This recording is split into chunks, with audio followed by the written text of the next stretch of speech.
여러분 안녕하십니까? NBS 투데이입니다. 농업농촌 한파 대응 3부작 연속기획 보도 마지막 순서입니다. 겨울이면 되풀이되는 한파와 폭설, 농촌 지역은 시설 피해는 물론 농작물과 가축 등 피해 규모와 범위가 도시에 비해 훨씬 더 광범위한데요. 전문가들은 겨울철 기후재난은 다른 계절에 비해 예측이 어렵지 않은 만큼 무엇보다 사전 예방 중심의 대응 체계 구축이 가장 중요한 과제라고 강조했습니다. 이호철 기자가 보도합니다. 해마다 겨울이면 반복되는 한파와 대설. 하지만 그 피해는 모든 지역에서 똑같이 나타나지 않습니다. 농촌은 도시 지역에 비해 겨울철 재난에 더욱 취약한 구조를 안고 있습니다.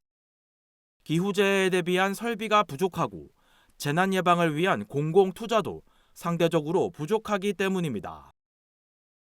이러한 기후재난은 단순히 농민들의 삶터나 시설에 피해를 주는데 그치지 않습니다. 한파나 폭설은 농작물 생육에 치명적인 영향을 미칩니다. 이는 생산량 급감으로 이어져 소비자 물가 불안을 유발하곤 합니다. 한파가 오게 되면 반드시 폭설이 내리거든요. 동해, 서해, 남해에서는 엄청난 양의 수증기가 발생해서 그것이 눈구름을 만들어서 폭설이 내리게 됩니다. 유리온실이나 그런 비닐하우스들이 좀 망가지거나 문제가 되거나 이렇게 해서 농작물, 채소류, 과채류의 수급에 나쁜 영향을 줄 것이다. 전문가들은 이 같은 피해를 줄이기 위해 무엇보다 예방 중심의 대응 체계가 중요하다고 강조합니다. 다른 재난에 비해 한파나 대설은 비교적 예측이 쉬운 만큼 피해를 최소화하기 위한 사전 준비가 핵심이라는 지적입니다. 이 한파는 지진처럼 갑자기 강타하는 것이 아니라 예측할 수 있다. 한파 피해를 봤다. 이 말은 준비가 덜 돼 있다. 방심했다. 소홀했다. 이렇게 얘기할 수가 있는 것입니다. 보다 정확한 기상 예측을 위해 예측 시스템을 고도화하고 구체적인 기상 정보를 농가와 실시간으로 공유해 현장 대응력을 높이는 것도 중요한 과제로 꼽힙니다.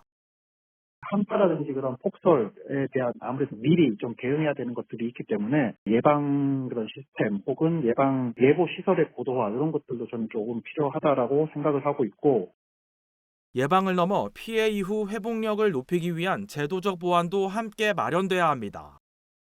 농작물 재해보험의 그런 보장 범위 확대라든지 그런 것들을 좀 현실화해서 생계로부터 직접적인 보호할 수 있는 그런 시스템을 갖추는 것이 저는 좀 필요하다고 생각합니다. 한편 기후에너지환경부는 지난해 12월 제4차 국가기후위기 적응대책을 발표하고 기후재난에 선제 대응하기 위한 정책 방향을 공개했습니다. 우선 기후부는 AI 기반 예경보 체계를 구축해 각종 기후재해에 대한 사전 대응 역량을 강화할 방침입니다.